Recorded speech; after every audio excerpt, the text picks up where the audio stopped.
also with, I need to confirm the recording note, sorry. So Nathan Weis, who is also with the WZB and the Weizenbaum Institute in Berlin, and our third co-author of this case study, Martin Krzywdzinski, couldn't join us today, but we are working on this case study as a team of 3. And let me know that the research that we will be presenting today is a part of our ongoing work for an edited volume that we are currently preparing for Palgrave under the title Global Shifts in the Automotive Industry. And this edited volume contains a number of regional and national case studies describing structural changes in the global automotive system. Our case study is about Germany, but there are a number of other case studies, and I think we'll be happy to share insights from this edited volume as soon as it is published. Still, for the moment, it is work in progress. So is our chapter that we'll be presenting today. We are currently writing up, and that's why we are very happy to present it to you, and we'll be happy to hear your suggestions and insights that we perhaps will be still able to integrate into our analysis. Okay, so let me start by referring to the literature on which we are relying in this analysis. The starting point of our case study is the historical literature on the characteristics of the German model of industrial production. It was in the 1980s when Arndt Sorge and Wolfgang Streck proposed the concept of DQP, which, as many of you know, stands for diversified quality production. The concept described a particular product and production strategy, which was embedded in the domestic institutional context of the German political economy, and which allowed the German automotive producers to offset the problem of particularly high domestic production and labor costs. To put it very briefly, the main idea behind the DQP concept was that German producers were able to secure their global competitiveness by specializing in the production of vehicles for higher price segments of the product market, and that in this way, the firms were able to compensate for the comparatively higher production and labor costs at German production sites. This is a very parsimonious summary of the main idea behind the DQP. There was much more debate about it, but I will now not integrate these points into the presentation. Second, in our analysis, we also acknowledge the fact that important evolutionary dynamics have taken place and transformed the German model since the 1980s and 1990s. And here we propose the following main characteristics of the German model that remain valid, as we believe, until at least the late 2010s. So first, as I'm also showing on the slide, there is the continued strong focus on the production of premium vehicles. This is very clearly visible in the case of such brands as Mercedes, BMW, or also Audi. The Volkswagen brand is, of course, a little bit different. It is a more generalist brand, which nevertheless has had continuously price position significantly higher than other typical generalist European car makers.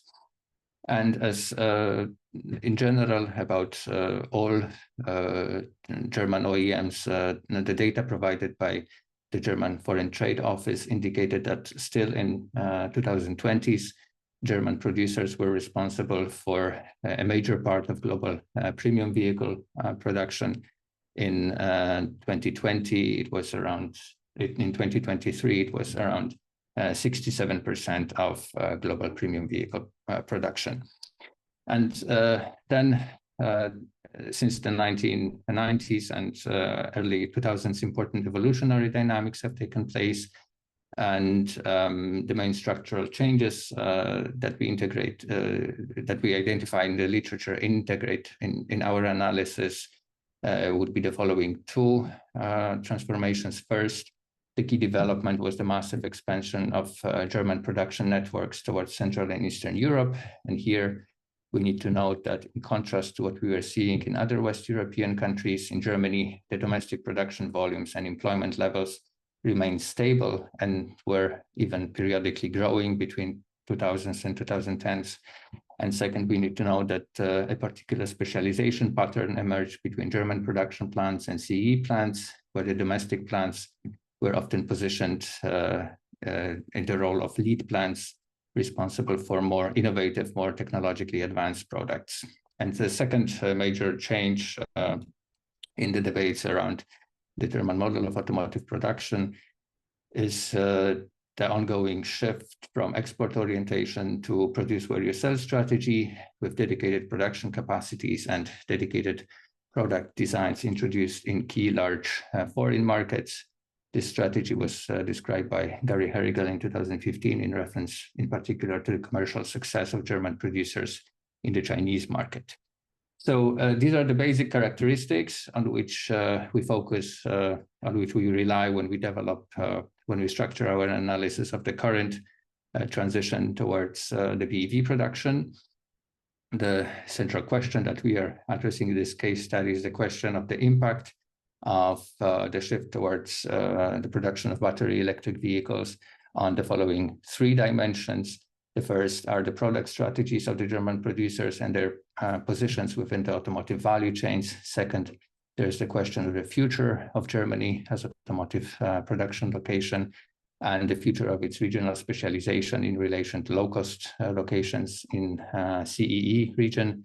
And third, there is the question of the impact of the BEV shift on the footprint of the German automotive industry in key foreign markets. And in particular, we focus on the presence of German suppliers and OEMs in China. So we will now provide you some insights into this work in progress along these three dimensions. I will focus on the first one, and following that, Nathan will continue presenting insights on the remaining two aspects. So first, regarding the product and value chain strategies of the German OEMs, we need to note that the market positions of the German OEMs are still very uncertain. In a historical view, we can describe Volkswagen and Mercedes as relative latecomers to the BEV race, who launched their dedicated full electric models only around 2019, which was later than the BEV models introduced, for instance, by Renault or Nissan. BMW was, of course, an outlier here and launched its dedicated full electric models earlier, already in 2010s. But this early strategy of BMW was not very successful on the market, and the models are already discontinued. And then a clear acceleration of the German BEV transition happened after the Dieselgate scandal, when also tighter emission regulations started being introduced in the EU. So in 2016, Volkswagen published a strategy document named Together 2025. And this document indicated the goal of selling around 2 to 3 million pure electric vehicles a year by 2025. And then in 2019, Volkswagen introduced its first dedicated full electric vehicle, which was the ID.3. And since then, a number of other models from the ID series have been introduced, both in the European market and abroad. And it is remarkable here that the market trajectory of the ID series, introduced by the Volkswagen, clearly leads the company towards more expensive and heavier vehicles. So starting from the ID.3 model, which was already more expensive than some European and non-European competitors, the company progressed even further upmarket and introduced ID.4, ID.5, and then the latest model has been ID.7, which is already the E segment. And the figure that I'm showing on the slide on the left side is visualizing this clearly upmarket trajectory of the ID family, starting chronologically from the 2019 model ID.3. And remarkable is also that the family is still missing its downmarket members, which is ID.2 and ID.1. And latest news has it that the company postponed the introduction of ID.2 until at least mid-2026. And in addition to the case of Volkswagen, we need to know that the premium focus is of course much more pronounced with the two other remaining German OEMs, Mercedes and BMW, which I am not showing on the screen, but again, these cases are even more obvious. So overall, what we are seeing regarding the key characteristic of the German BEV product policies is that there is a clear attempt to reproduce the earlier premium market strategy that was followed by these companies in the previous decades. However, in our analysis, we argue that companies are currently encountering significant challenges implementing these strategies on the market. So the first main challenge is the rather disappointing market performance of the German brands in the BEV market. And again, I will illustrate this using the Volkswagen case, which is still very far from achieving its annual targets of selling between 2 and 3 million BEVs worldwide until 2025.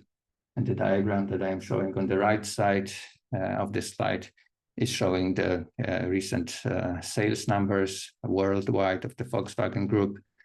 And what we are seeing here is that the sales numbers, or the growth curve, has already started to flatten between 2020 and 2023, and that the growth rate, that the growth curve is clearly less dynamic than in the case of Tesla, which I'm showing in the diagram above.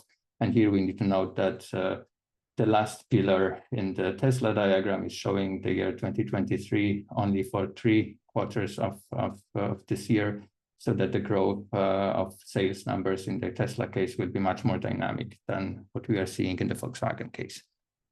And of course, an important factor that negatively influenced the sales of the German brands was the recent decision by the German government to phase out the buyer subsidies for electric vehicles after the Green Minister, Robert Habeck, the German Minister of Economic Affairs, took over the office in late 2021. There were pretty surprising decisions to first reduce the amount of money for the buyer subsidies, and then to phase them out entirely late last year, which was related to the debt brake debate in the German political scene.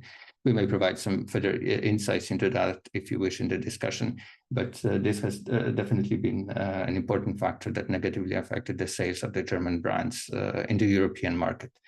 And second, there is the open question regarding the negative factors or the challenges that the German brands are encountering in their ambitious premium BEV strategies. There's the challenge of reproducing the earlier profit strategies with the premium product policies.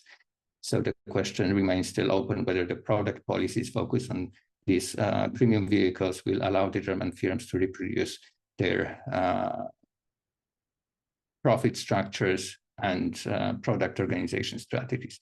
So for the moment, the profit margins are of the German OEMs in the BEV sector are still much lower than their profit margins in the ICE vehicle production. And an important factor behind this is the fact that German OEMs are still struggling with high costs of electric batteries for their vehicles. And currently, we are seeing different strategies among German OEMs with regard to the question of how to govern the value chain of battery production. So Volkswagen is developing a strategy of high value chain control, whereas the two others, BMW and Mercedes, are following much less ambitious strategies of lower value chain control. Both strategies, the more ambitious high control strategy and the less ambitious low control strategy bring with them significant risks regarding company profits and cost structures. But the strategy of lower value chain control will definitely bring with it the risk of significant negative employment implications for the German car makers. And maybe I will stop here regarding the insights into the product strategies of companies. In our case study, we are also developing small case studies of German suppliers, but these case studies are still more open-ended. So I will not introduce them at this point. I will hand over to Nathan, who will provide insights into the two remaining dimensions of our analysis. Thank you, Grzegorz. I will present our insights on the two remaining aspects: the evolution of Germany as automotive production site, and as last aspect, the global market competitions and how Germany adapts to them. In the last couple of years, car production and employment in the German automotive industry has been declining, as you can see on those two diagrams. The question is this just a temporary trend, or will this trend continue in the next years? We have to keep in mind that the macroeconomic conjunctural context in Germany at the moment is difficult. Not only has the German automotive industry the highest labor costs worldwide, but also are energy prices rising, and there are at the moment qualified labor shortages in Germany. One last statistical evidence: in 2023, already more than 1.2 billion electric vehicles have been produced in Germany. So the site is transforming, and we will shed some light on three aspects in this section. First, the emerging battery ecosystem.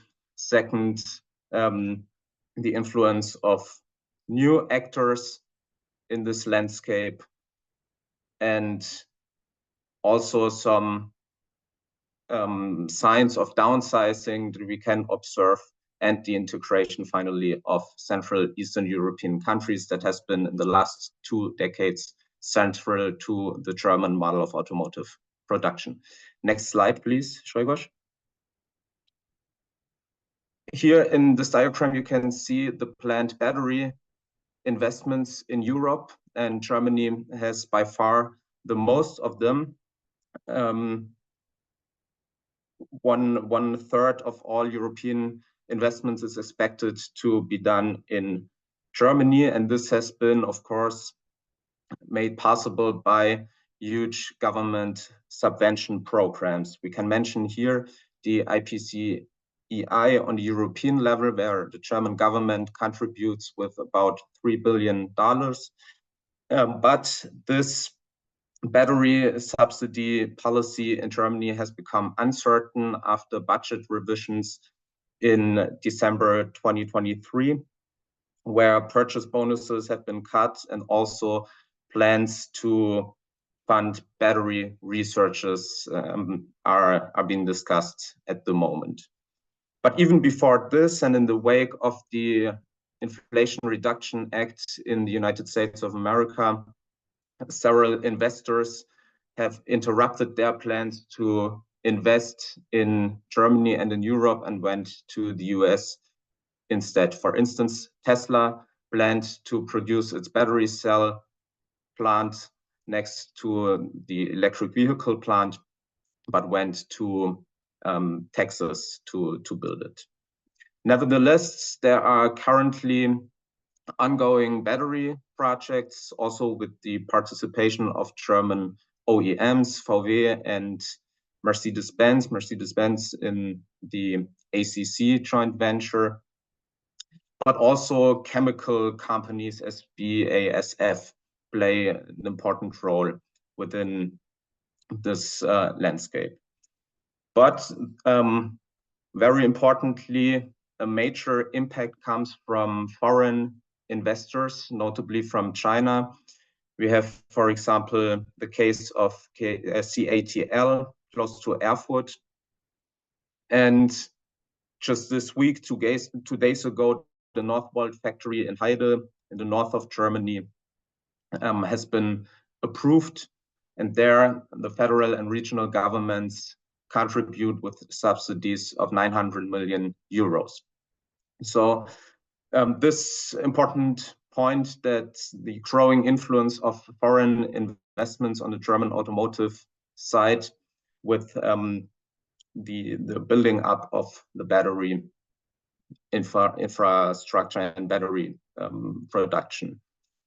Also, of course, the most important and one of the most important electric vehicle plant worldwide, the one from Tesla in Grünheide, close to Berlin, also shows that Germany is, on the one hand, an attractive location to build electric vehicles, but at the other hand, that foreign investors are really contributing to major impulses in this area.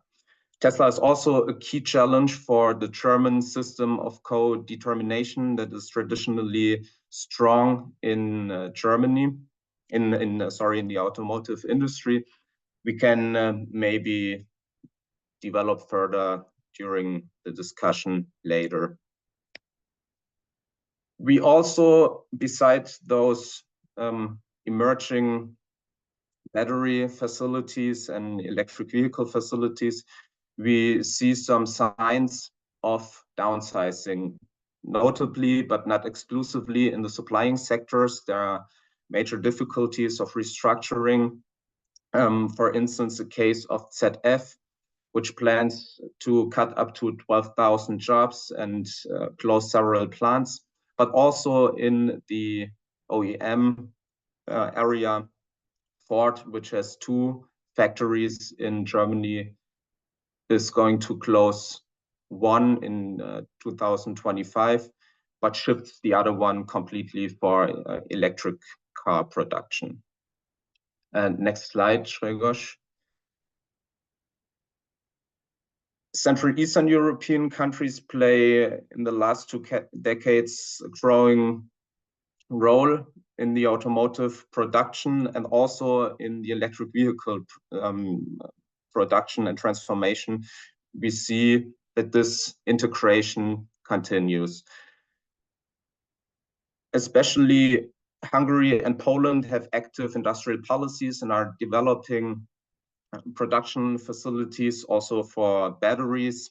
Of course, foreign investors are building up those production facilities. Also, Daimler plays a role here, but especially Chinese and Korean investors. And on this diagram, you can see that nearly half of all batteries imported to Germany in 2022 actually come from Central and Southeast European countries. But the situation in Central Eastern European countries is really different. So yeah, maybe this would be another point to discuss later on. So overall, concerning the location dynamics, we observe that Germany evolves as core region for electric vehicles.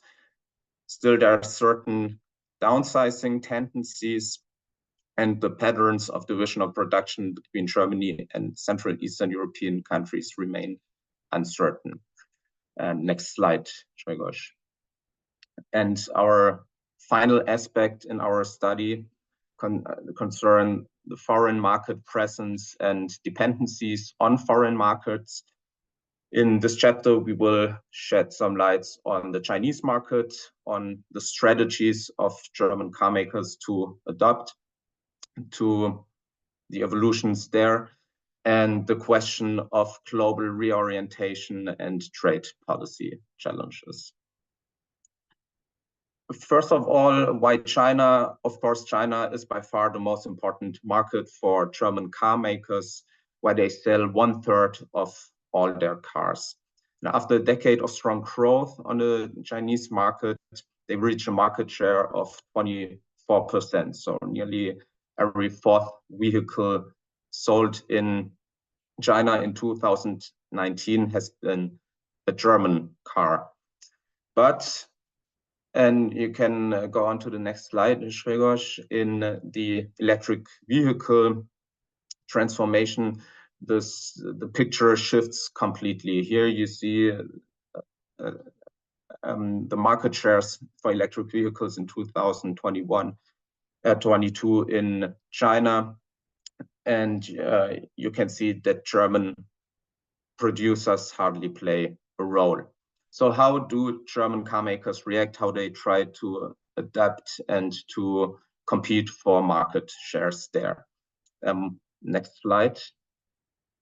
We take a closer look on VW's strategies, but the first point also applies to the other German producers, reducing prices. They drastically reduce prices by up to 5,500 euros per car in 2022.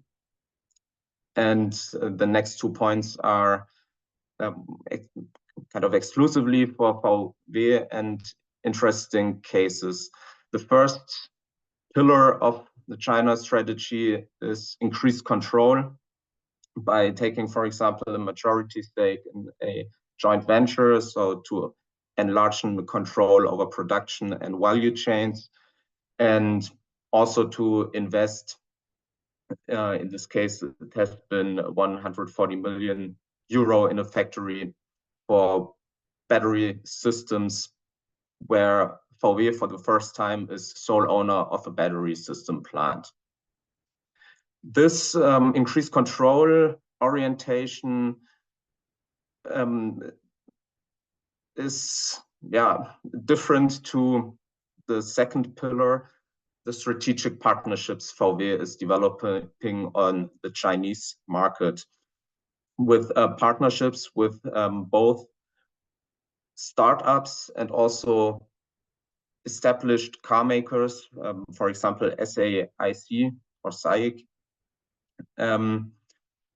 to develop together electric vehicle platforms and new models for the Chinese market. VW admits itself that this constitutes a major strategic shift and a novelty.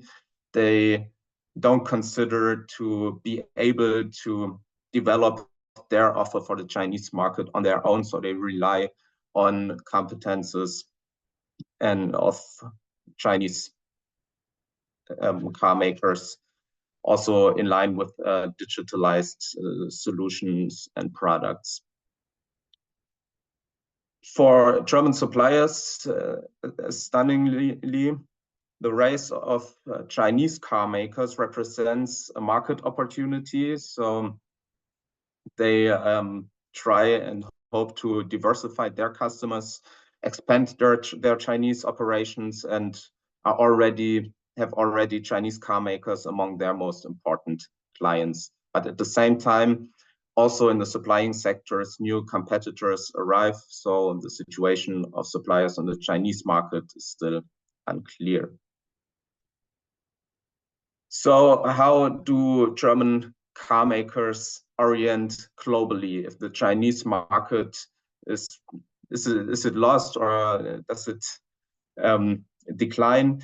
Do they choose other locations?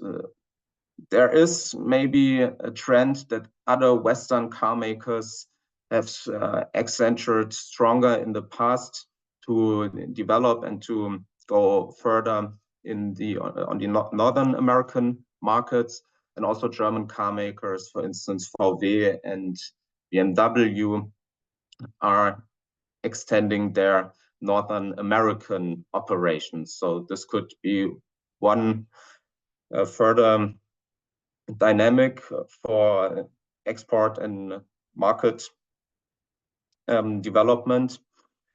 But we have also, of course, not only Chinese car makers being a competition on the Chinese market, but also starting to export their vehicles to European markets. And in this context, the phenomenon of Western companies producing in China and exporting to Western markets.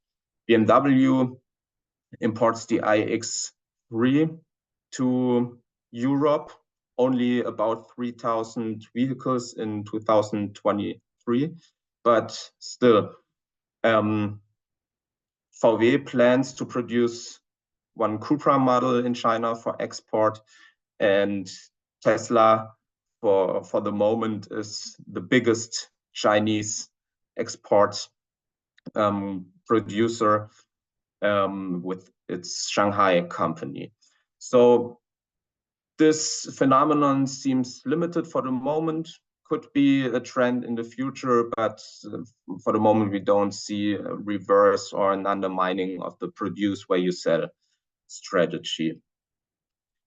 In this context, more importantly, maybe the debates about trade policies in the European Union with discussed import tariffs on Chinese car that German car makers have been worried about because, of course, they expect countermeasures from the Chinese government, and also the question about the impacts of the carbon border adjustment mechanism that could increase production costs in the European Union and could have the paradoxical effect that import of entire cars could be cheaper than production in Germany with imported and taxed pre-products such as steel. So to conclude our overall observations and our work in progress on the continuation and possible shifts of the German model of automotive production, we observe concerning product policies a growing premium orientation and difficulties to establish an offer in the low price segment with different degrees of vertical integration and control over value chains, with difference both between OEMs, but also between OEMs and suppliers. OEMs, for instance, go rather in the direction of battery cell production, and suppliers favor investments in semiconductors. The big suppliers, of course, ZF and Bosch. Concerning the German location of automotive production, it emerges as core region within Europe for electric vehicle production, with a growing influence of foreign investments that is stronger than in the past. Some downsizing tendencies, notably in the supplying sector, but not exclusively, and still uncertain patterns of division of labor with Central Eastern European countries.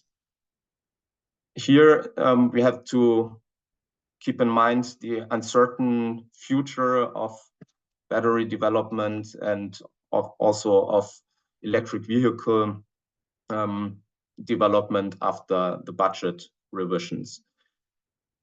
Concerning global competition, China, of course, is a huge problem for the moment for German car makers, where they lose a lot of market shares. And yeah, there we have also a lot of open questions. Will North America become more important? Are we at the beginning of an undermining of produce where you sell strategies? And how will policy decisions influence further developments? We are happy to hear your comments and questions, and happy to develop maybe on some other aspects. And thank you very much for your attention. Thank you very much. Very interesting presentation, and I believe the next one will complete with these two previous ones, because first it resembles a little bit the Italian case, and also it contrasts a lot with the German case, even though, as you said in the beginning, the German case is also being perhaps fragilized by electrification, and we don't know if it's contextual, or if it's linked to the context, or if it's a more structural problem. And this is also some questions we are asking ourselves regarding the French case. So thank you for actually being very precise with the time. As you know, it's a German quality. And I will try to do the same with the French case. Now, let me see if it works. Can you see it? I believe you can. Yes, you can. Can go ahead. And Can you see it full screen now? Yes. Perfect. Okay, so this presentation by Tommaso and I is based on an ongoing work, which is a first draft of a report for the ETUI on electrification employment in the automotive industry, in the French automotive industry. And so it joins a lot of things that you already mentioned. And of course, it's 2024 and not 2021. The date. And of course, the point of start is the context of deindustrialization that has been developing in the French automotive industry for the last 20 years now. When I began researching these issues, it was 15 years, but now this dynamic of deindustrialization has continued, and we can even say that this dynamic of deindustrialization has deepened. Of course, regarding literature, we try to discuss literature regarding the industrialization. Some would describe this as a permanent restructuring of the automotive industry. And we would prefer perhaps a different concept to analyze this, which would be administered decline, because OEMs, of course, have a conscious and voluntary strategy of deindustrializing the French automotive industry in favor of the production in Central and Eastern European countries, as well as Turkey and more Maghreb countries, which are especially Morocco and Algeria. And this is something you can see in the left graphic in figure 1, with the share of European production of French car manufacturers in Europe and also in some integrated periphery countries, which are Turkey, Morocco, and Algeria. And you can also see this decline in production on the right side of the screen in the second figure 6, which is the figure of the report, where you can see the decline in production. And these two figures show one very important result, is that deindustrialization is not an immediate consequence of the economic crisis of 2008, and it's also not an immediate consequence of the COVID crisis. It's something that has been going on for a lot of time, and especially since 2004. The provisional data also from 2023, from the first 10 months of 2023, also show that the situation of the decline in production is structural, in the sense that production has not caught up to the levels of before the COVID crisis, which means that production will continue to be structurally low even after the COVID crisis, even after normal year, even after the catching up of production of normal situations of the market. This is the first thing. The second thing that explains this industrial decline is something that was mentioned in the presentation just before, is the upmarket drift of the automotive industry, which is something that Tommaso has been describing also in his recent research, which is the increasing weight and power and also price of the average vehicle in the European Union. And you can see this in these three figures. In the first one, you can see mass in running order, engine power, and price have been considerably augmenting in the last 20 years.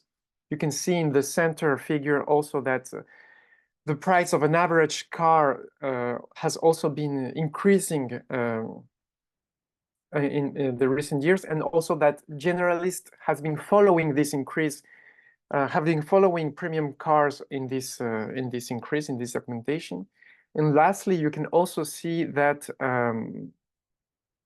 sorry, figure, I cannot see the figure because the screen is hiding it. Okay. You can also see that this upmarket drift has been affecting, in particular, generalist manufacturers, which are in general French manufacturers: Renault, Peugeot, Citroën, DS. and they have been losing market shares since the last 20 years, being squeezed out by premium models, and we will also see a little bit later by the arrival of American brands, in particular Tesla, and also more and more Chinese brands. And lastly, regarding this context of deindustrialization, we can see more precisely here how the French brands have been losing this market share. As we can see that Stellantis and Renault have been losing a lot of market share in the last years, and the figures of 2023 confirm this particular decline in market shares in profit of Tesla brands. We can see them at the very top of the figure of the graphic, and also Chinese brands that have been having more and more market share. We cannot see it in this graphic, but if we if I take the particular electric segment, this is even more important, and it's something that you will see also in the report written specifically by Tommaso for the ETUI regarding the European vehicle market and the effect of electrification in this market. The second important manifestation of this industrial decline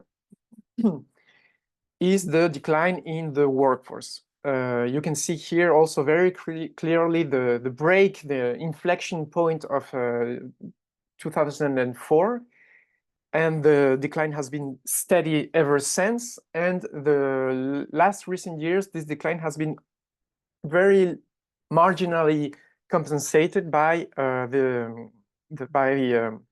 interim workers, by temp workers in the automotive industry. But regarding fixed-term workers, the decline has been continuing for the last years. And you can also see that electrification has not, at least for 2023, has not reversed this decline linked to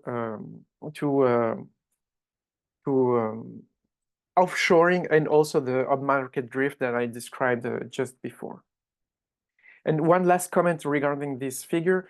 You can also see that the decline is mainly concentrated, but not exclusively, but mainly concentrated in vehicle assembly and motor assembly also. No, sorry, vehicle assembly, which is the blue part of the bottom blue part of this figure. And lastly, third manifestation of this industrial decline is the trade balance, which has also become negative just around 2008 this time. And also an important result of this figure is that electrification has not only not reversed this negative trade balance, but has also even deepened it, as you can see in the last part, in the right part of the graphic, where plug-in vehicles have also increasing this negative trade balance. It has been increasing the negative aspect of this trade balance. Oops, sorry, wrong button. What has been happening lately regarding the strategies of OEMs and unions and trade unions regarding this decline? So we move now to a more qualitative analysis part, and where we tried with Tommaso to analyze the different strategies of the different actors in this context. And Tommaso will add later a little bit regarding the third actor, which is the state. Regarding OEMs, they have been using a policy of administered decline again, because on the one side, they have been using collective contracts regarding electrification as competitive contracts, which are contracts regarding the reduction of labor costs. And this is what we saw, for example, in the case of the creation of Electricity, which is a subsidiary of Renault dedicated specifically to the manufacturing of electric vehicles in the north of France. Renault negotiated a collective contract here, this one, the Accord pour l'avenir des sites Renault dans le Hauts-de-France in June 2023. And this collective contract not only created a new entity inside Renault, but also negotiated some aspects of working conditions and employment conditions, but degraded working and employment conditions for workers. And it's something that we will see in different joint ventures in the automotive industry, and I will develop this just in a second. In a second.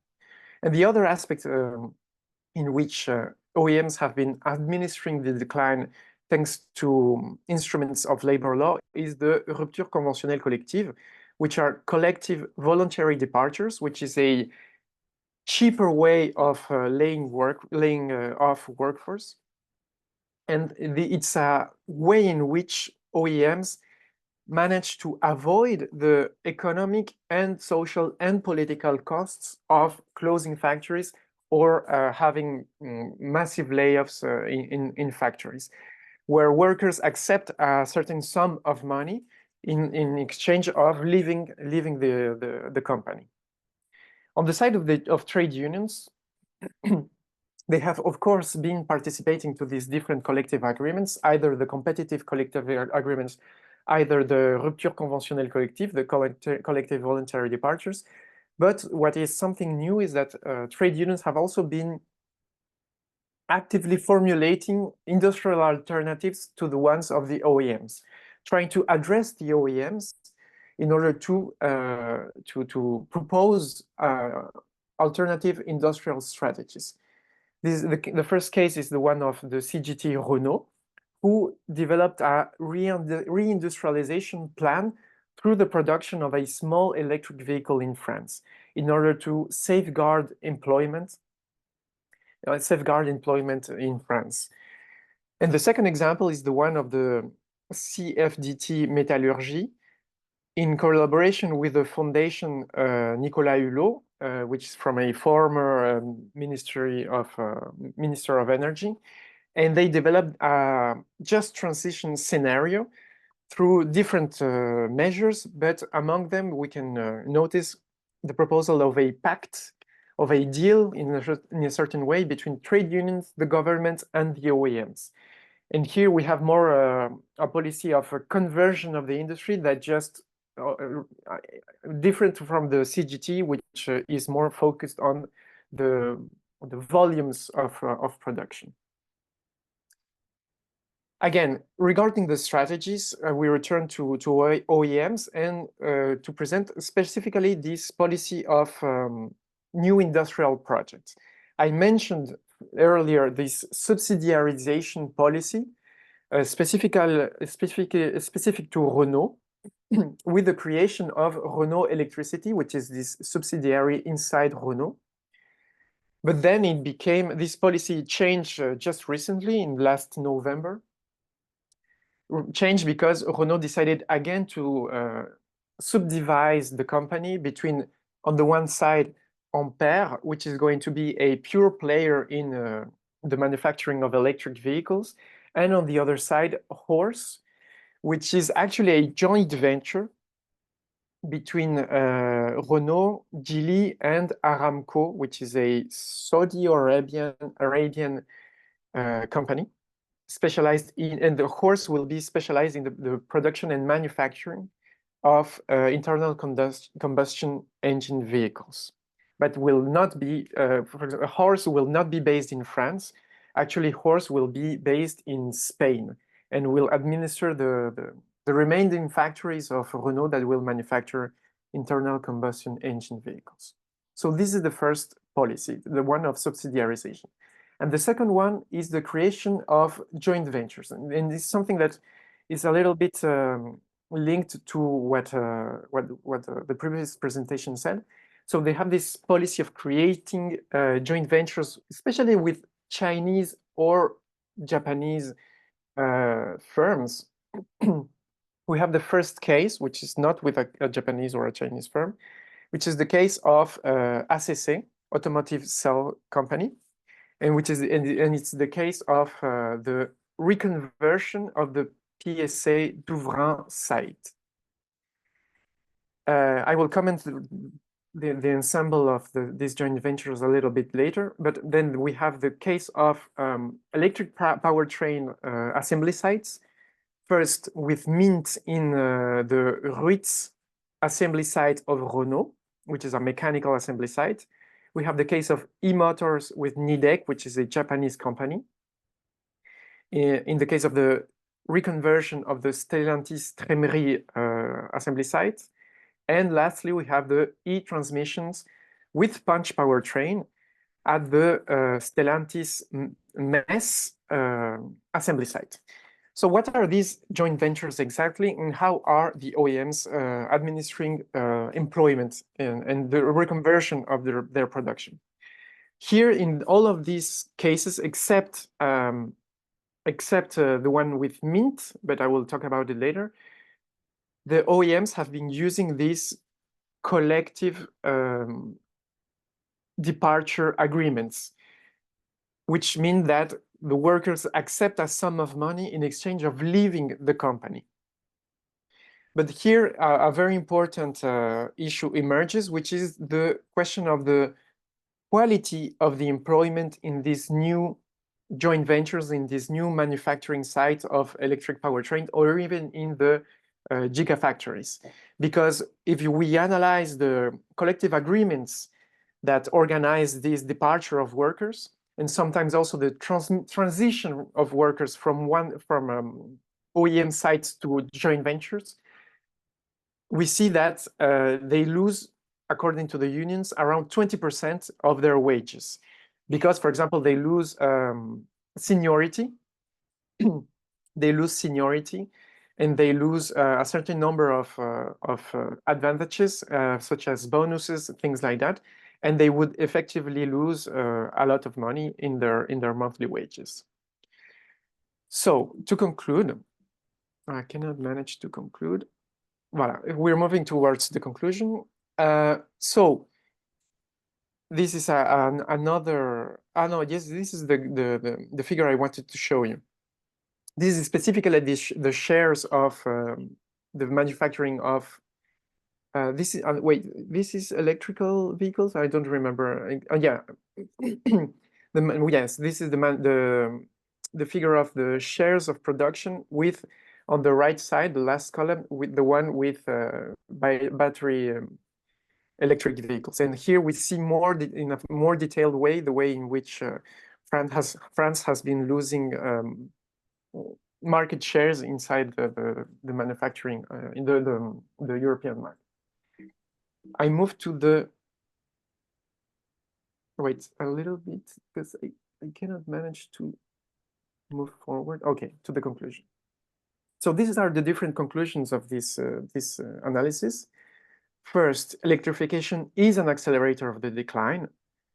Secondly, the entry-range electric vehicles will continue to be produced in peripheral countries. Recently, the head of Renault, Luca Di Meo, announced that Renault Legend, which is a small vehicle, and a small electric vehicle, will be manufactured not in France, but in Slovakia. So we continue to see this trend towards producing high-level volume vehicles in Eastern Europe. We also have to keep in mind that the pressure from Tesla and Chinese brands will probably translate in new collective contracts aiming to reduce the cost of labor. And this is the next conclusion, is that these new collective contracts will necessarily be worse for workers with the blackmail of maintaining employment in France.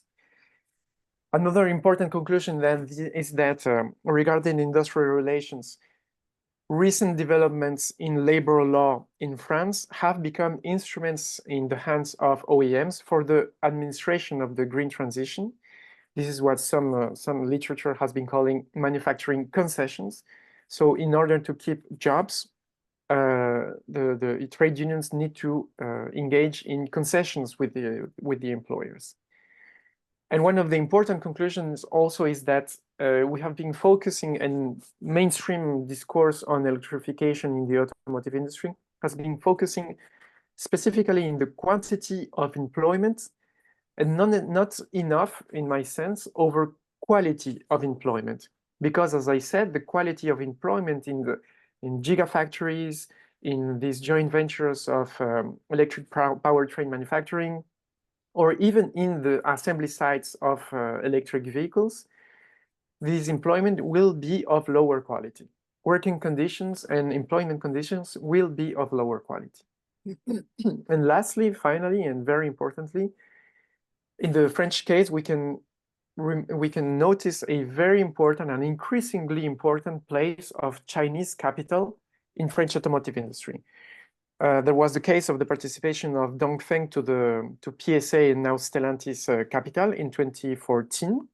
But more recently, we have been seeing an acceleration of this, with on one side Mint in the participation of this joint venture with Renault, Envision in the manufacturing of batteries in Douai, Geely in its participation in Horse, the subsidiary of Renault, and more recently the joint venture between Leapmotor and also Stellantis. Voilà.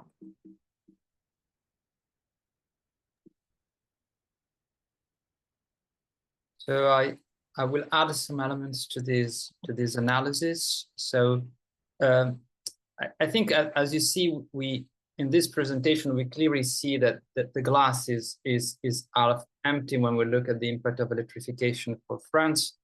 But at the same time, one could say, well, it's not too early to call it a rate, in the sense that electric sales represent just only 40% of the European market, and we know that for very different reasons. The electric market is a premium market so far. The market has been developing from the head, from the most expensive vehicles, and it must go down market if you want to reach the 2035 100% sales target. And that's perhaps means that you can also see what has been happening in France more as an half full glass, and that I'll try to say that to a certain extent in concluding this analysis, that objectively so far, as you've seen, the data suggests that this historical decline is not reversed and not even slowed down by electrification. At the same time, as we've seen that there is a number of investments and new projects on battery electric vehicles.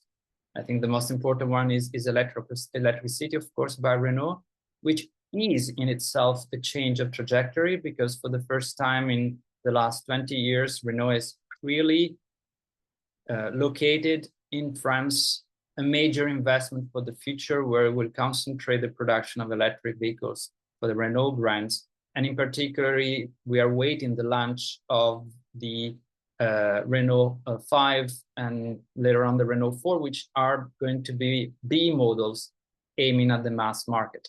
So this is a kind of a break in the trajectory, and we see that this factory, the Douai factory, but also the surrounding of Douai has been really heavily invested by new investments, and that is also connected with the concentration of gigafactories in the north. So we have those who were at the colloquium. We have the presentation of ACC, which is the European consortium led by Stellantis with SAF, Total, and Daimler, which also has gigafactory in Italy and Germany. But the first one to start production is in France and is also in the north. Then you have this Envision gigafactory inside Renault. Then you have the Vector, which is a startup that is also in the north. And there has been recently the announcement of Prologium, which is a Taiwanese company. And so there is a concentration of strengths and investments in the north of France. And France has also the advantage of having a relatively low cost for energy and decarbonate energy thanks to their nuclear plants. So one could see that there are some hope of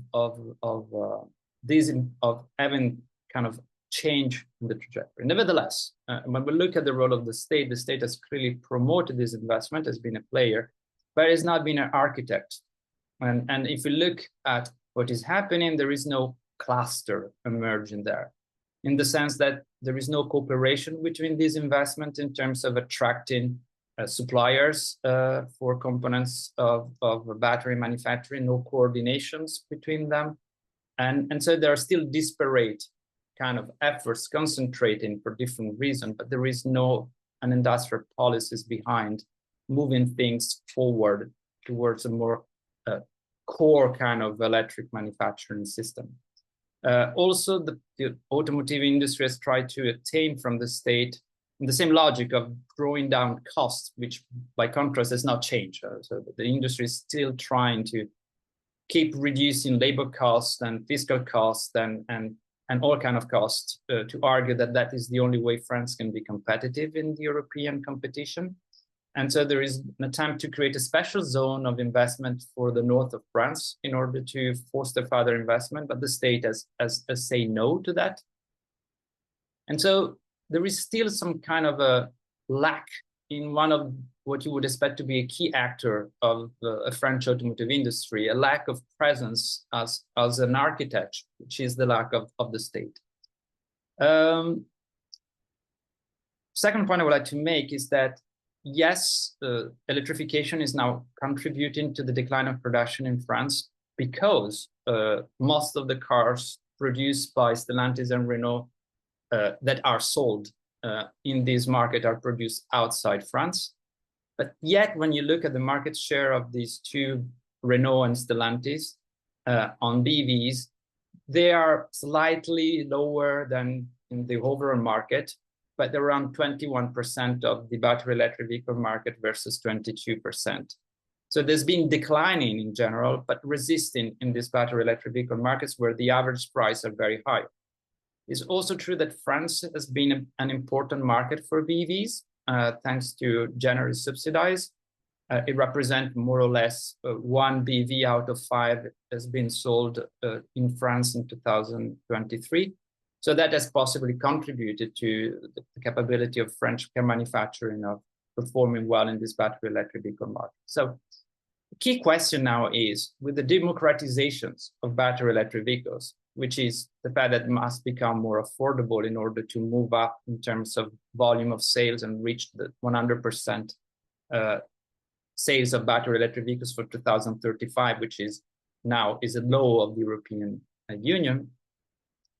Then there is a hope that car makers like Stellantis and Renault can even increase this market share. Of course, there is the threat, and we've seen that this threat is very real, of Chinese imports and local production. BAD has recently announced that it will start producing battery electric vehicles in Hungary in the following years, and there are other investments coming. But nevertheless, if the average price of battery electric vehicle go down, then there are hope that brands like Stellantis and Renault can resist on this market. So what the state is doing to democratize the sales of battery electric vehicles in France.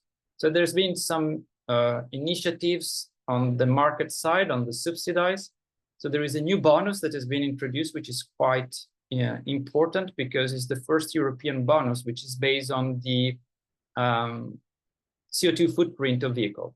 So the French government calculates now the footprint of each vehicle sold in France. The information are provided by the distributor or the brands that to give the information in order to be recognized, in order to have their models recognized as eligible for the subsidy that can be up to 7,000 euros for battery electric vehicle. There is an environmental score, and these environmental scores as a fixed level. So the cars must be above 60 points on a total of 80. And in terms of environmental scores. And there has been a list of cars, and most of the Chinese import cars have been excluded, but on environmental grounds. And this is something interesting that might be a sort of a model to follow for other European countries in order to defend the European production against the Chinese imports. Another thing that is coming is there is already a malus for heavier cars in France, so that you have to pay a sort of extra taxes for cars that weigh more than 1,800 kilogram. But now there will be a new series of measures locally that will be in the parking places. So if you're inhabitants or visitors, you will have different tariffs for parking depending on the weight of your cars.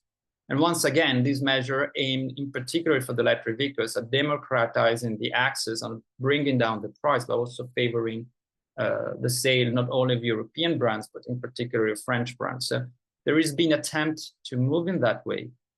And the CEO of Renault, Luca De Meo, has been very active also as a president of ACEA. Now Luca De Meo is leading the European Association of Car Manufacturers in asking for an industrial policy, both at the European and at the French level, with a much more active and coordinated attempts of supporting a democratization of electric vehicles and supporting the efforts of the European industries. And somehow these industrial policies is a sort of anti-premium German model policy to a certain degree, in the sense that if you look at the European regulation right now are de facto supporting the German model described before by Gregor and Nathan, and the attempt of creating different regulations that bring the average European car towards lighter, cheaper, less powerful vehicle, more energy efficient, would represent an attempt of Renault, but also France potentially, to create conditions under which the production of smaller cars, typically made in Italy and France, could have a relative advantage by comparison with the production of heavier cars and also imported cars from China.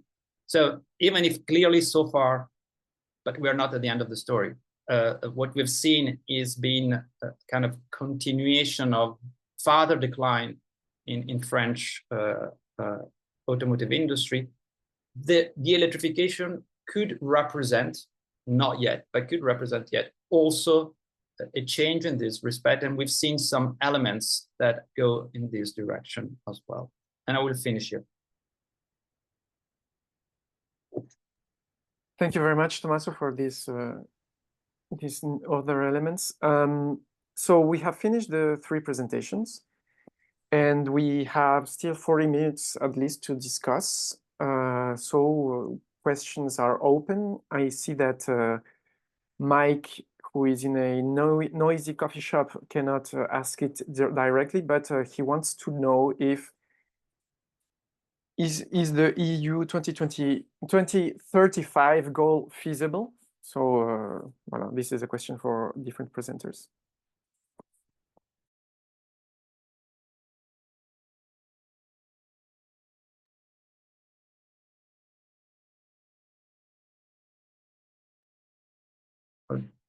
Just a comment on Tesla. I've seen that Mike has posted a comment about Tesla.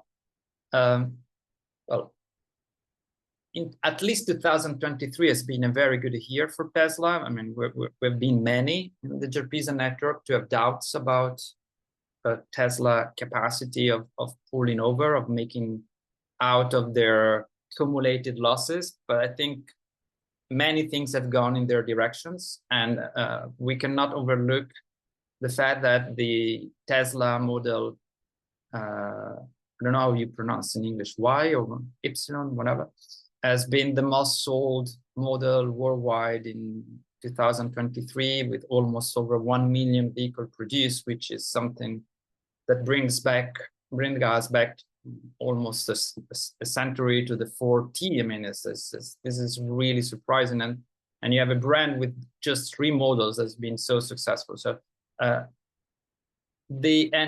in Europe, Nathan and Gregor confirm, I mean, Tesla has obtained the authorization to expand the capacity of the Berlin factory to over 1 million vehicles, if I got it right, anticipating the production of the Model 2, which is supposed to participate in this democratization of the electric vehicle.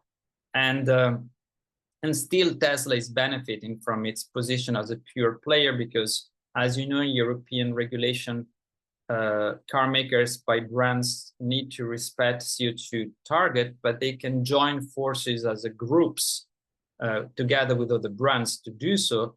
And Tesla has been joining forces with different brands. Before it was with LCA, now I think it's with Honda and somebody else, I don't remember whom, for 2023, but it's basically getting money by the simple fact of helping other brands to meet the CO2 targets. And that has been part of the story also in the United States.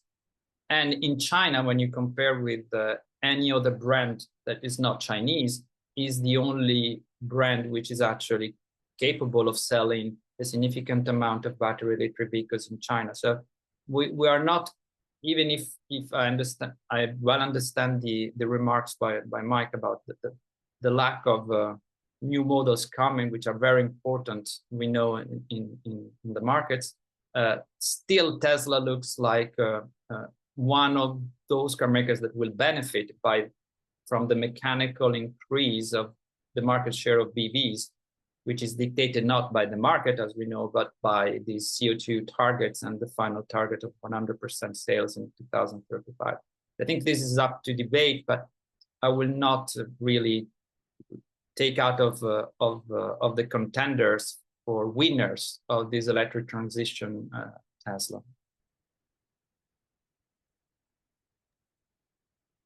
Thank you, Tommaso. There are two questions. One from Samuel Klebaner, who says that car makers say they need to produce high-margin electric vehicles first in order to have enough cash to invest in lower-price vehicles later. So what is our position, of the speakers on this point? And there is a second question that you mentioned the roles of the EU and French government in the electrification process. Those two aside, what could be the role, what could be the region's role in a certain way to promote these electric vehicles, as is in the case in the north of France? I will add that right now you can speak freely, so do not hesitate to take the micro, and if you want to reformulate your question or develop it further, go ahead. I'll let the others answer those questions. Just to reply to Samuel, I think this is a point of policies, and it is a debate and evaluation between car makers and governments, because yes, car makers can say maybe they are right in this position, because small or city cars are not very affordable and cannot produce good revenues.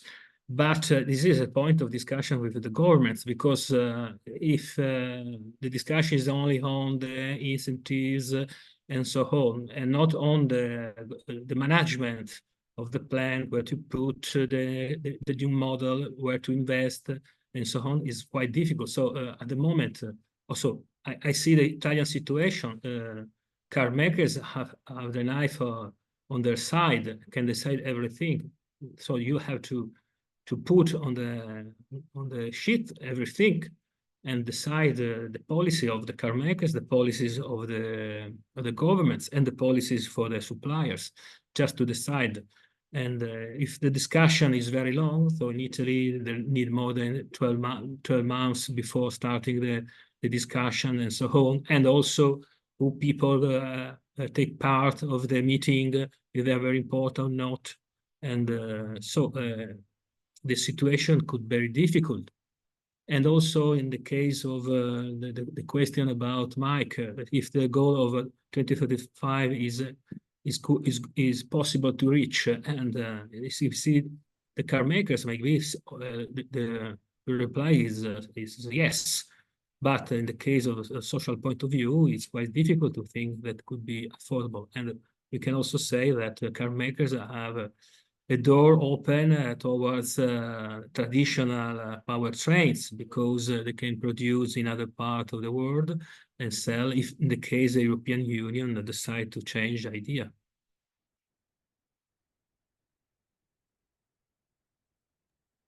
I will maybe only very briefly react to both questions. Nathan, if you wish, if you have anything to add, please also follow. So regarding the question about the car makers investing first in high margin electric vehicles to then develop also down market strategies, in the German case, we can say that if at all, then this logic would apply probably only to Volkswagen, which has already indicated plans to introduce the more down market models. But in the case of the two other producers, Mercedes and BMW, it's probably not at all relevant. So their plans to introduce cheaper EVs have so far been limited. to our knowledge at least. And second, we maybe not to provide a direct answer to this question, but to follow this logic, what would that actually mean, specifically in the case of OEMs, battery electric vehicle product policies or production policies, then what would it mean to invest in the production of lower price vehicles to make them maybe more profitable on the market? This would probably mean heavy investment in electric battery production capabilities to make the production of the batteries for the car makers more profitable. And this again probably is limited to the strategy of Volkswagen. So the other two have so far shown more limited interest in developing own production capabilities in the battery value chain. Of course, Mercedes is investing a bit through joint ventures, but the full-scale control of the value chain, which would probably allow Volkswagen to achieve scale and profitability and also lower price vehicles, is probably applicable primarily to the strategy of Volkswagen. And then second point regarding government policies and more regional government policies, I think this is a great point. To this, I can react only by saying that definitely in Germany, there is much more industrial policy involvement of the government actors below the role of the central and national government actors. This is what we are hearing in our interviews with the ministries. This is probably the variety that we are not yet able to cover, because it's a very complex topic. You would probably have to do interviews with ministries at every regional, in every German land region. So, but definitely this is what we are hearing, that in our interviews with German officials, that there is a lot running under the radar of country level policies that we would have to focus upon. There are programs that are focused on supporting SMEs and other companies, and very often these projects, at least these are insights from our Corona years policy analysis of the German government. These policies would, in some cases at least, be focused on supporting legacy producers, SMEs, clusters of suppliers producing, let's say, legacy technologies. But this is definitely a very, very important dimension of the policy, EV policies in Germany, and probably a dimension we still have to explore.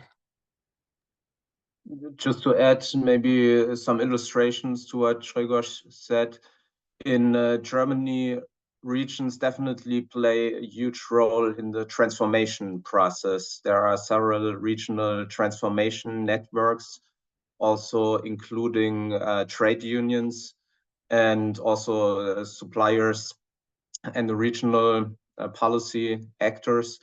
And when it comes to promote electric vehicles, I understand the question, maybe the sale of vehicles and infrastructures in the Brandenburg region next to Berlin. There is a mobility law at discussion at the moment and will probably be released soon, with strategies to change means of transport. So yeah, maybe this could be one regional policy impulse to promote not only electric vehicles, it's also about a bike path and public transport, but yeah, could go in this direction. I would like to answer to the question of Samuel, which is very important, is why, I mean, we see that the battery electric vehicle market in Europe has been developing from the head, from the top, from the very high price cars, and not otherwise. And I think we have examples in China where we have a much more polarized market with both very expensive cars, but also very cheap city cars that have been extremely successful the last couple of years and have largely contributed in the booming sales of electric vehicles in China, which is keep going on, while in Europe 2023 has been rather a flat year, not much expansions, due in fact to these problems. So that why once you have covered for these high part of the market, there are no models to really go further and expand the market share towards middle and the bottom of the market. And part of the answer is that in Europe, we are cloning internal combustion engine and electrify them. And this has been part of the sequence that has led to electrification, which is that in Europe, we have a very fast electrification, which was triggered by the 2020-2021 CO2 target. So we have moved from a 3% market share for both PHV and BV in 2019 to over 12, almost 14%. Now we're up to 20% in a very short period of time, just to meet the CO2 targets. And the strategy developed by the car maker has been basically to say to a consumer, well, here you have your internal combustion engine conventional car, but now today you can buy the electric version, and it's the same. It's the same car. And basically, yes, you have a little bit less autonomy, but look, this car has a big battery, a big autonomy you can use with fast charger, and you have bonuses. So since you have the pockets to buy for that and you have the subsidized, well, you shift from one to another. There is no difference. It's the same car. It's as big, as powerful, and it can do exactly the same thing. And if this is the philosophy, which is we just electrify, we just clone, and we don't change anything else, then the result is a car that is very expensive, because the battery that you need to provide this kind of services is very big, it's very heavy, and inevitably adds 15, 20,000 years to the car. So the way to go to democratize the access to the electric car is to change the car. And that's what they're going to see, is that they will need to sell cars with less autonomy. And that needs to be recharged more often. And that it will be more difficult to sell that car, because it will be perhaps as expensive, as a little bit more expensive than the cars that it replaced, but it will have handicaps than the premium version do not have. And there it will be more difficult, because you will need a higher density of recharging station, which is not there. You will have to need public policies that support the equipment of flags everywhere in the cities, not only in private home, self-house, where it's easy to do. And so that's the problem of going down market, is that you cannot clone the conventional cars. You need to make something that is lighter, that is less powerful, that is used in a different way, that is integrated differently in the city, in the transport. Clearly, when Chinese consumer buy this micro city car, they do not buy multifunctional cars. They buy cars which is dedicated for their everyday commuting needs in the city. And the question is, will the European consumers be ready to shift to this type of car, and what type of public services or of mobility system will help them to fulfill the other mobility needs that they have? And perhaps one of the hope that the car makers have is that, well, the progress in the battery technology, and in particular this growl of the solid state batteries, all new kind of chemistry. There is the sodium battery that is coming up that seems to be cheaper. So perhaps they are waiting for progress in the battery to be able to keep doing the same. So if the battery really improve drastically and their cost goes down significantly, then we can also clone the entry range cars, because battery technology will provide a solution to that. But it doesn't seem to be the case for the 2, 3, 4, 5 years to come. Otherwise, we would be aware by now that these new batteries are coming up in the market, and we do not see that yet in the radar. So that means that democratizing the access to BEVs in Europe is going to be very difficult and challenging. And that's why the OEMs are reluctant to go that way, because they are afraid of not finding the markets that they need. And that goes back to the question of Mike. And there is of 2035. I remember Yann Vincent, who is the CEO of ACC, the manufacturer of batteries in France. And he said, like 2 years ago already, that it's sure that we will have 100% battery electric vehicle in 2035. But the question is 100% of what? Because it will be 100% battery electric vehicle, but what would be the size of the market? And that will depend crucially on these questions. how down the price of battery electric vehicle can go, and with which performances, because if a cheap battery electric vehicle is one with a small autonomy that needs to be recharged very often, then it would be even harder to sell this car than the current premium version.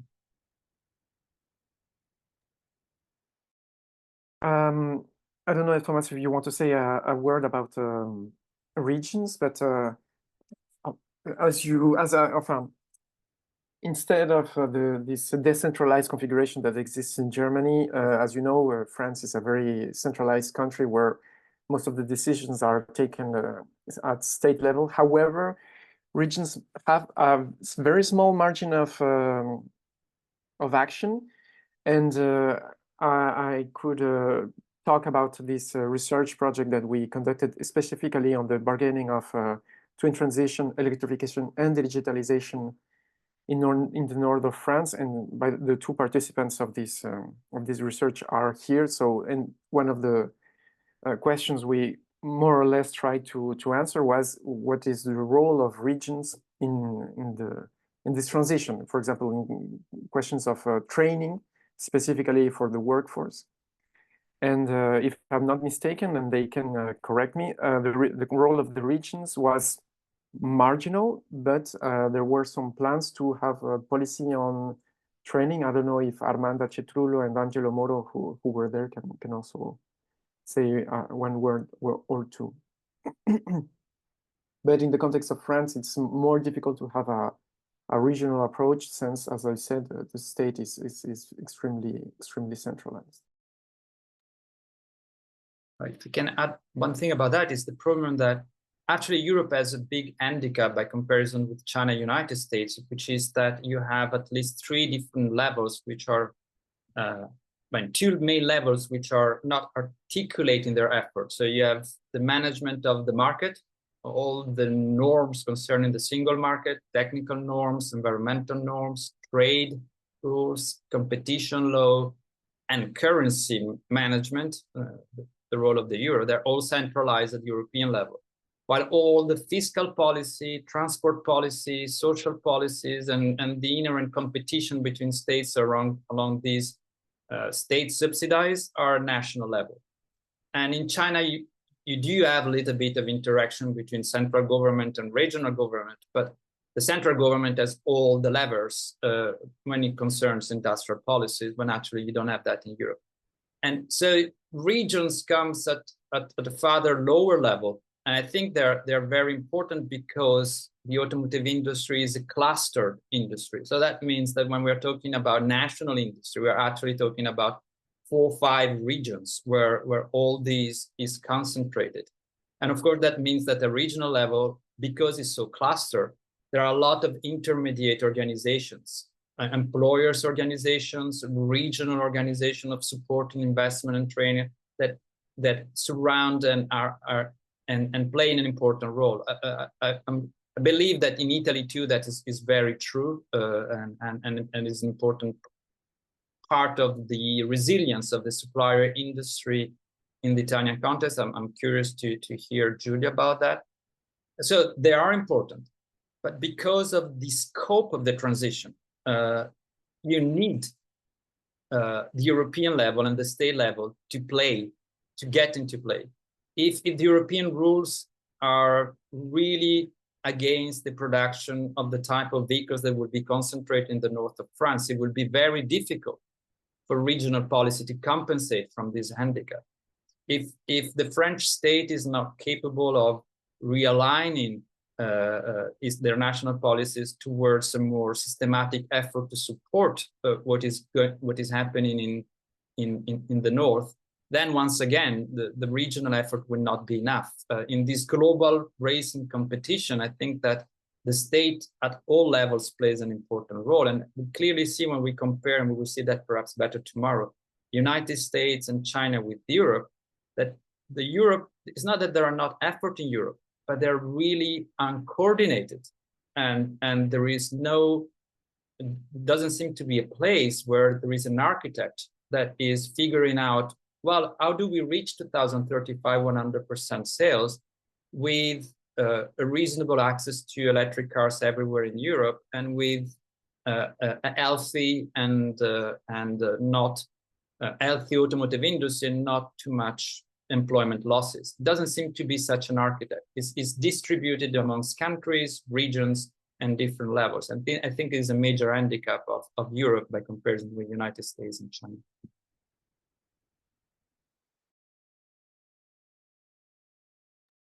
Just one last thing before answering to Angelo. Yes, the regions in the north were trying to help the creation of this subsidiary inside Renault Electricity, in training of the personnel, and also some subventions, state financing of the buying of the terrains for the creation of some of these joint ventures. So this was it. And regarding Punch Powertrain, I completely agree with you. I was also rather surprised to see this company, which is a rather small Belgian company, to create one of these joint ventures in France, but apparently it has been having this policy also elsewhere. But for me, the hypothesis would be to try to see it as a relatively small firm, but it has a competency that is very needed in this context. So it can possibly be a good opportunity for them to create these joint ventures in the context of OEMs that have not necessarily these competences in electric powertrain. So I don't know if this explains everything, but it's how I see it myself. Giulio, do you want to add something about regions?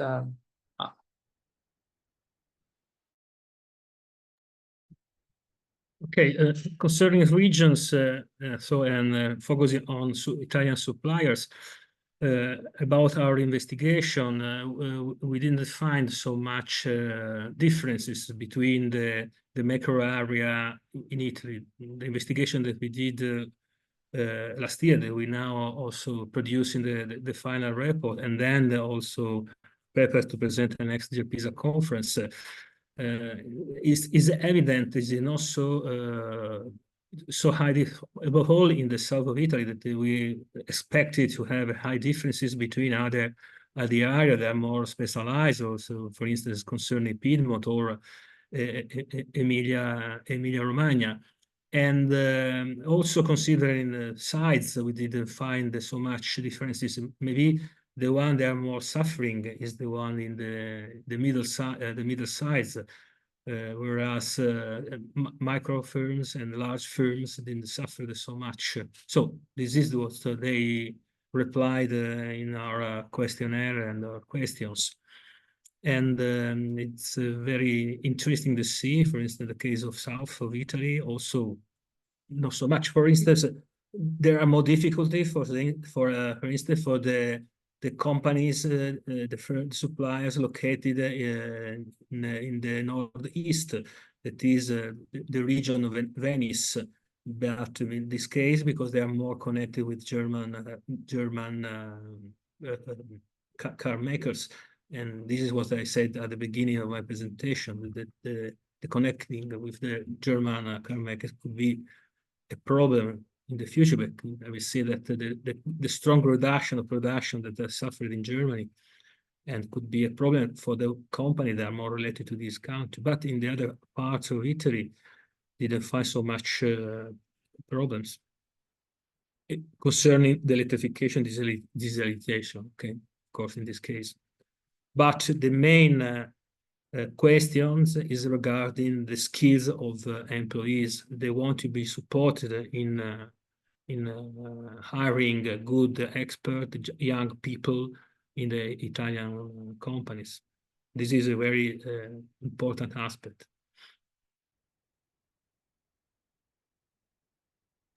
Stefan?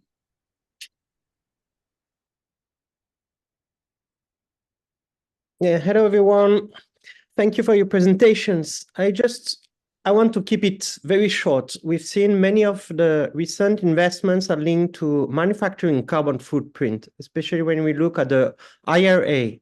And the 3 Koreans decided to invest much more in US, also Panasonic done in Europe.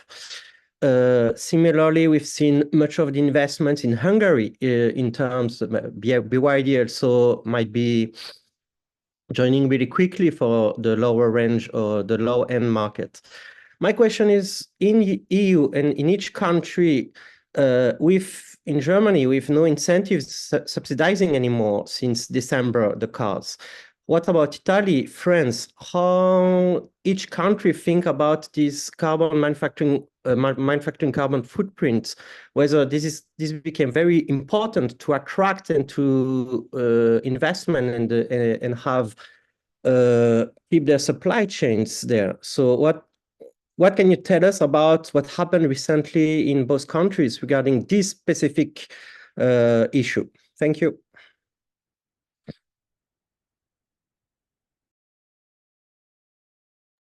So if I can start, so about, about the bonus in France, which is, I think, the first type of bonus that include the carbon footprint. We know that the European Union is working about an harmonized carbon footprint. It's not clear what they are going to do with that, if they're going to integrate in the revision of the CO2 emissions or not, if they're going to introduce some kind of life cycle analysis. This is still up in the debate. I think one of the major problems is that if you use that, then clearly the geography of production of automotive industry could change drastically, because we know that not all countries have low carbon energy. So typically Germany has not a low carbon energy profile.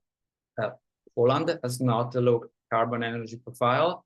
And several Eastern European countries, they follow the same kind of scenarios. And yet we have a very strong concentration of European production in Germany and Central Eastern European countries. So I believe that if this becomes a factor, then the question is what you do about the, how many, 15, 20 projects of gigafactories in Germany, for instance, and so on. So I think is a political issue of what you do with that. And of course, that would be, to my opinion, a much more effective way of dealing with Chinese imports. You know that the European Commission has started an inquiry on subsidizing China to eventually raise the tariff against the Chinese imports, which is a long process that might backfire because still Europe exports many things to China and has many important markets in China, while actually using the carbon footprint, well, this is just the same that Chinese are doing up with energy efficiency with their battery. There is no way they can retaliate about that, but it would be a much more efficient way of curbing Chinese imports on that ground. That the carbon footprint of vehicle manufactured in China and exported to Europe is, of course, much higher than cars that are manufactured in Europe. So I think this is a matter of politics, and we will see how this plays out. And the problem is Germany, which is, of course, Germany would have a further problem to deal with if carbon footprint become an important criteria in for subsidies, for credits for production, and for location of production.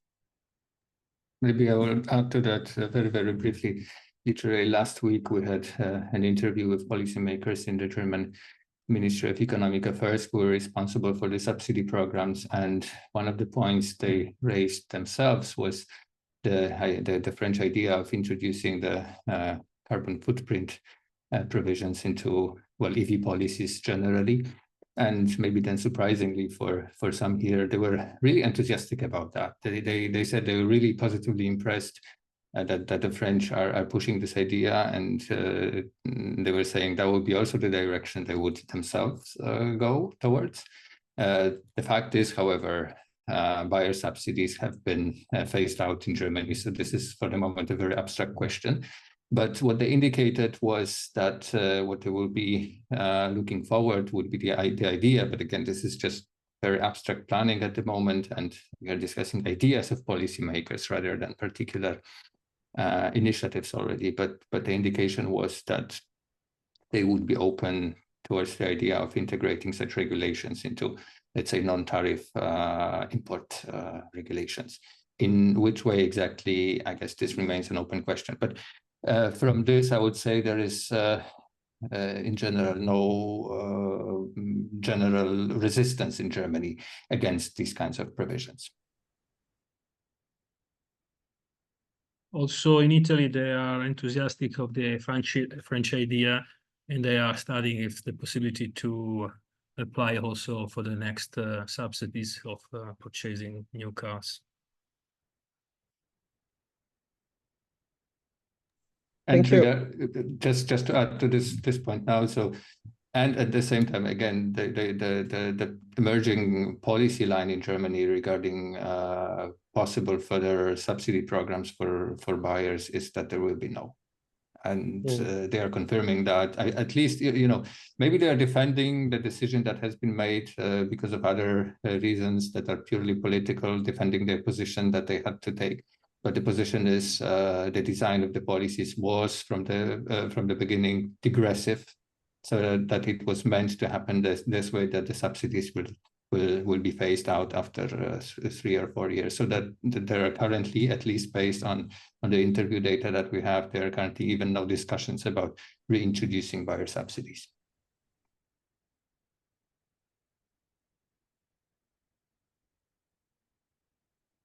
Do you have any evidence of how the market is behaving? Because I've seen for 2023 that the drop in PHV, which possibly is a healthy drop, because, well, there's been a lot of debates about how green are the PHVs actually produced by premium brands, but it's been quite drastic. I think minus 60% in sales, but also battery electric vehicles, which were still benefit from subsidies, but just a little bit lower. I think you've moved from 9,000 to 6,000. But actually, also these cars have dropped. So that Germany has been the only BEV market amongst the Northern European countries, which actually dropped in 2023 rather than going up. So if we now you cut all the subsidies, including for BEVs, well, you would expect the market to go farther down. Is something that you already seen? How car makers are reacting to that? How, in particular, Volkswagen is reacting to that? Great question, Nathan. What can we add to that? I mean, I think it came to many as a shock, and I'm not sure the industry is really prepared for that. Again, this is not what you will hear from the ministry. They will say that was by design meant to be this way, that there will be the digressive direction of these policies. But my impression is it came a little bit as a shock to the industry. And yeah, Nathan, anything to add to that? Yeah, one first reaction has been that all companies reduce prices for their vehicles, so there's a race to the bottom, maybe expected concerning prices, and therefore also for margins. And for 2024, there are lower sales, of course, expected, but some also argue that it could be a chance, especially opportunity to go into lower market segments. And yeah, to add maybe to the point of the designed phase out, not also it has been planned to subsidize for a limited period of time. Also, car makers already had to contribute to the subsidies to have it approved. So half of the subsidies for a long time has been done by the car makers, has been augmented by the government during the COVID crisis, but car makers already participated in the subsidies they received.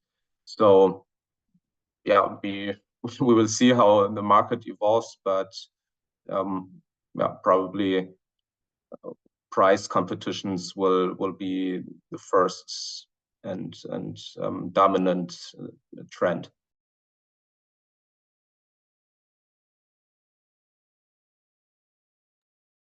There was a question about Spain by Angelo. I think that Spain has been globally a winner of the post-2008-2009 crisis in terms of production volume, but has lost a lot of employment.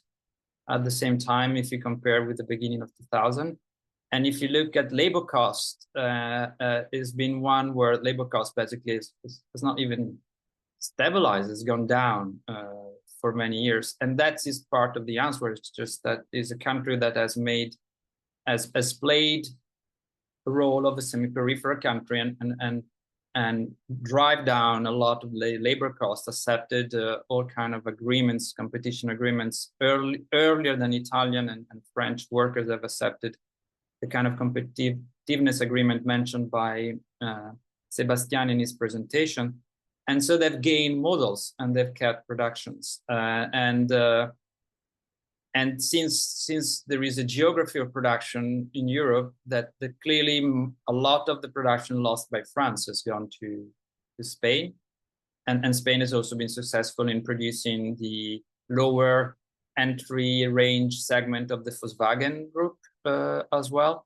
And so that's been created, and also they're really well known. I mean, within Renault, I know that they mentioned Spanish plants as being extremely efficient and well managed. The Vigo plant for Stellantis, and because they played all this role is a good example of a semi-peripheral country being successful in this struggle, but at the cost of really harsher working conditions and lower wages. So right now the labor cost of Spain is not so much higher than the labor cost of Czech Republic and Slovakia, but is much lower than France.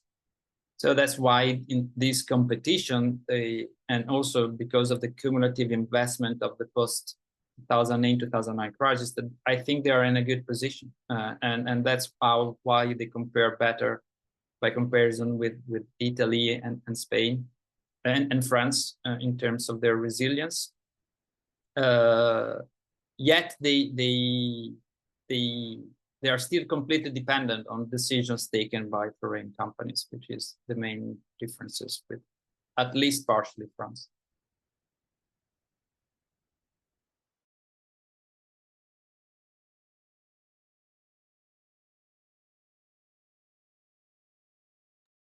Any other questions? I know that these start to become very late.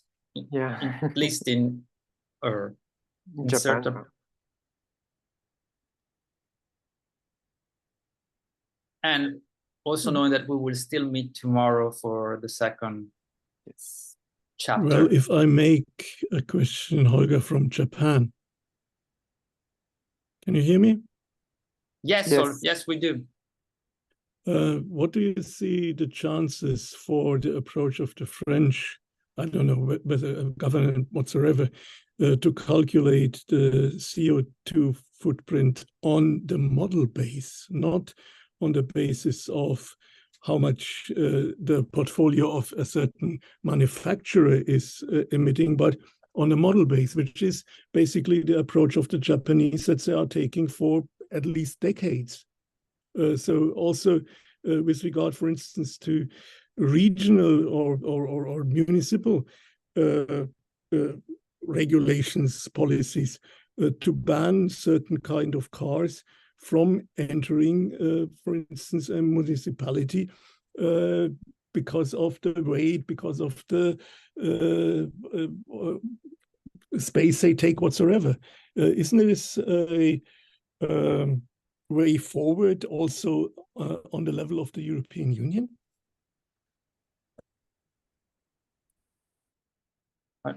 If I understand what your question is, the model base is because the subsidies go to one model. So of course they cannot take the average of the brand, but there is the average of the brand for the CO2 emissions. So when the European Union wants to know whether a brand is in line with the CO2 targets, they look at the average of their sales and they take into account all the sales together. And the question is whether they will use the carbon footprint there as well to determine more finally how many CO2 emissions car makers is contributing to not only starting from, you know, the car and what it emits in the air, but also the process of manufacturing cars and using cars more widely. So, and the problem I see about the Model 1 is that you depend completely on the car maker, because it's very difficult, I believe, if the French government wants to challenge a car maker about whatever data is provided to the government to justify for the carbon footprint of their model. I don't know how, I mean, unless you create an independent agency, and I'm not sure if that has been the case, that is capable of check what the car makers declare, then you are, in particular for cars import, for example, it is a difficult game. So for me, one of the challenge will be, how do you make this kind of law or regulations? How do you apply them? United States, for example, it's up to the car makers to declare how much each single model emits in the test. If the car makers run their own test according to a common procedure. And then there is an independent agency which tests the models on a random basis. And it just they test 10 or 5% of the models. But this is very, I think, effective way of doing that, because car makers know if they cheat, eventually they will be caught, so they have no interest in doing that. But you need this independent agency to do that. Now in Europe, for CO2 emissions, we don't have an independent agency to do that. Each country has its own homologation test, and there is no ex post verifications. And that was partly one of the problems of the Dieselgate, is that car makers could go to different homologating centers depending on kind of agreements or whatever. It's still unclear what has been going on at that level. But in Europe, we lack an independent agency for checking what the car maker says about their cars. So also all these life cycle analysis is very tricky. Which factors and parameters you take up? How do you verify ex post? So I think is a very good idea, but to apply that correctly and to avoid Dieselgate scandal, in which basically you optimize the test, but you can do that for the life cycle analysis, the scope for optimization, it's even much more important. So how are you sure that what is declared is actually the true? So I think this is a problem of all this. More we move forward towards what is optimum, more it becomes complicated to be sure that we are dealing with fair. So the design of the regulations and the design of how do you apply it is extremely important. And as far as I know, there is very little scrutiny, and the public opinion seems to be happy that these things are put in place. But once are put in place, there are very few actors that overlook at what actually is inside. I think this is a tricky part of the story.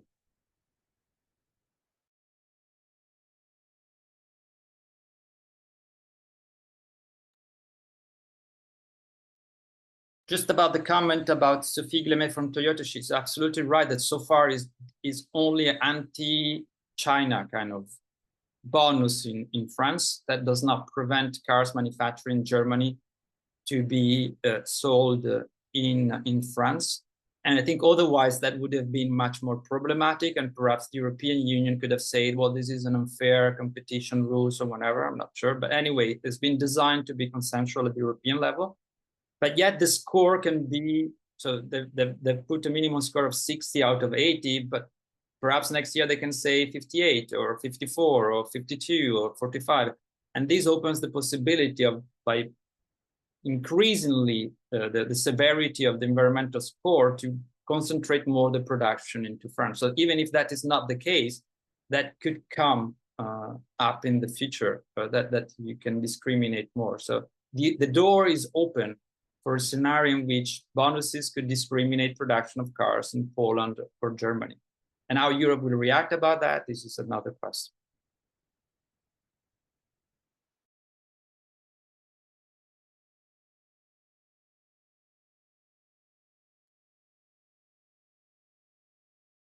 Maybe since it's very late for our colleagues in Japan, we can stop here. Anyway, we will have discussions again tomorrow at the same time. Again, 13:30 hours, 1:30 p.m. Central European time. And tomorrow we will have a presentation on the US case, on the Japanese case, and on the Chinese case, which is of course become very important. And we will also have at least an hour to continue this discussion. I don't know, Tommaso, if you want to say anything else. No, I think we have a great discussion. Thank you everybody to be part of that, and looking forward to see you all tomorrow and other friends. Yes. For the steering committee members present, don't forget our meeting on Saturday. Bye. Bye. See you tomorrow.